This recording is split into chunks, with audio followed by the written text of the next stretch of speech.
मैं मुल्क शाम जदों गया ना तो मौलाना की कबर से हाज़री दी मौलाना अब्दुल गनी नाबुलूसी। तो मैनू उत्थे दे मुतवली जिहड़े सन उन्होंने साहबजादियां चो मैनू कह लगे आ जी जाली लगी हुई ना ये पहले रसूलुल्लाह दे मुवाजा शरीफ के सामने जाली लगी हुई। मैं आख्या जी फिर उत्थों इत्थे किवें आई? उन्हें कहा फिर रसूलुल्लाह उस वेले दे गवर्नर की खाब विच आए, फरमाया जाली पुट के ना तो मौलाना की कबर से जाके लाओ।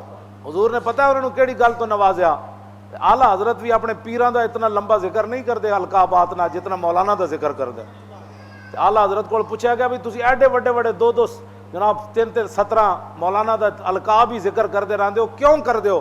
फरमाया मौलाना ने लिखा कि मेरे रब ने कान इस वास्ते नहीं बनाए कि मैं जिंदगी च हुजूर के खिलाफ गल सुन लूँ। ऐसे जुमले की वजह तो हुजूर ने फरमाया जाली मौलाना की कबर से जाके लो। हाँ कि मुहम्मद से वफा तू ने एवं इकबाल गल नहीं की थी। अपने आप को बदलो, हुजूर नाल वफा करो। हुजूर की गल आ जाए फिर गल सुननी